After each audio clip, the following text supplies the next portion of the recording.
Ladies and gentlemen, will you please give a warm welcome for Rosanna Pulido. Thank you. One more. Thank you so much. It's a privilege to be here, and I just want to thank you again for all getting up off the couch, which I hope is an action that we all take a lot in these coming days towards the 2010 election. You know, I told the organizers that I was going to speak on personal responsibility, activism, and 9/12 candidates. Personal responsibility is why I decided to go to the Arizona-Mexican border 3 times when I found that my government was not doing the job that we were paying them to do with our taxes. And, you know, it continues. Since 2005, American citizens have raged against Washington, shutting down the switchboard June 27th, 2007, saying no amnesty. I want to tell you something that happened closer to home. You know what I hear a lot, which I want to squash the lie. People say, oh, I'm not going to vote, it doesn't matter. I'm not going to call my congressman, it doesn't matter. I'm not going to go to city council, county board meetings, it doesn't matter. It does matter. Listen, the Illinois Minuteman Project, along with all the other groups who fight against illegal immigration in Illinois, we stopped driver's certificates for illegal aliens. That's what activism will do. That's what personal responsibility will do. We need to make our voices heard. And where's the best place we can start? In our circle of influence. This is what I have found with the general public. Most of the time, why don't they call their congressman? Why don't they call their elected officials? Because they don't know who they are. You know what? I'm telling you right now, that was me. That was me. We just have to admit where we're at. We have voted for people, we didn't know what their record was. It's got to stop. And so if we just all affect our personal circle of influence, we will be doing a lot. There's some of us who can go and run for office. There's some of us who have 5 kids and a husband and doing all this things and in the economic downturn. I understand there's only so much you can do. But whining and not doing anything is not acceptable anymore, folks. You know, take an hour, turn the TV off, go work on somebody's campaign, go to a city council meeting. That's why our country has turned into a place that we don't recognize. At the county board meetings and the city hall meetings, they're passing all this legislation, and we're like, when did that happen? It happened, nobody was there at the meeting to report or go back to our friends and family and to say what's going on. This is what I want to tell you that's happening right now, so it's so very important because we have the 2010 elections coming up. Folks, let me tell you something. I'm so angry about this because I've worked so hard against illegal immigration, and I want to tell you why. I'm a woman of Mexican descent. On 9/11, America was yearning for a person of Middle Eastern descent to get up and say, that was wrong, and we're still waiting. And then, when we had marches in our streets of people here illegally saying, we want our rights, I knew it was my time. I knew that I had to stand up as a woman of Mexican descent and say, nope, that's not happening here. I was brought up to follow the law, to respect authority. I have to follow the law, so do you.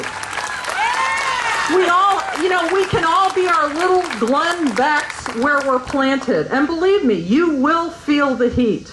But I had this happened to me yesterday. I was in a restaurant. Congressman Danny Davis was there, and a guy with him came up to me, and this was in a predominantly Mexican neighborhood. He said, listen, I want you to know something. A lot of us are behind you, but we can't speak up because our children go to school, and that's what we're up against, folks. You have to count the costs. You've seen what's happened with Glenn Beck and all the rest. There is a cost to this, but you know what? We have a country. We have a country to fight for, and it's worth fighting for. But this is what I want to tell you. I am giving you a mandate right now that any candidate that you're going to vote for. This is what's happening with every single Illinois governor candidate for 2010. None of them will talk about illegal immigration. Why? They are scared of offending people. The last thing I heard is that we have to follow the rule of law. I'm telling you, I'm challenging you, go on all their websites. Illinois taxpayers are spending $4 billion a year on services for illegal aliens, and these cowards don't have the guts to talk about illegal immigration and what it's doing to Illinois? No, that we need leaders, not cowards. They are cowards. Let's call it what it is. We need to talk about this. Americans are losing their jobs.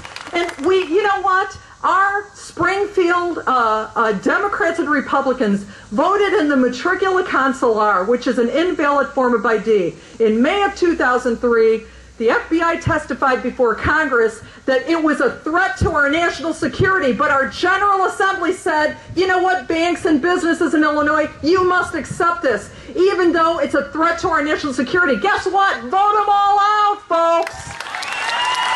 It's about safe neighborhoods. Now you have people in your neighborhood, we have no idea who they are. We are a country at war. This is what they're doing. So here we have all these governor candidates that want to be the leader of Illinois, and they won't talk about illegal immigration, and it's hitting your pocketbook, and Americans around you in your neighborhoods are losing their job every day. Not on my watch, folks. Not on my watch.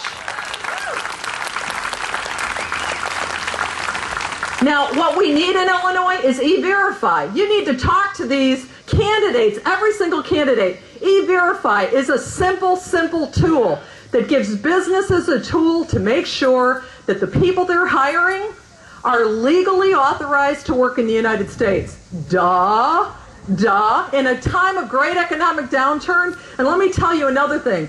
People think that illegal immigration is a victimless crime. You ask the seniors out there who are living on a limited income, our veterans whose health care is next to nothing, and we give free benefits to people who've broken our laws. Folks, we have a country to clean up. And I am glad that there's moral outrage, because moral outrage is a great motivator. So lastly, I want to tell you, why am I a 9/12 candidate? Well, if you listen to this, America is good. I believe in God, and He is the center of my life. I must always try to be a more honest person than I was yesterday. The family is sacred. If you break the law, you pay the penalty. Yes. And some of the values: honesty, reverence, hope, thrift, humility, charity, sincerity, moderation, hard work, courage, personal responsibility, and gratitude for the great nation we live in, for all the men and women who have died for our freedoms. If we had demanded these kind of attributes from our candidates before, what kind of Washington would we have today? And you know what? Somebody asked me today when I got here, well, do you think you have a chance? You know what? I do the next right thing and leave the results to God. That's what I need to do. You know, I understand the difference between right and wrong. I've got to stand up. I've got to stand up, because guess what? If I don't, I've got nothing to complain about. We have a country to save, folks. And I hope that each and every one of you will get involved some way, somewhere, in a candidate that you can believe in, who talks about illegal immigration and the devastation to the American taxpayer and American workers. And God bless you. God bless America. Thank you.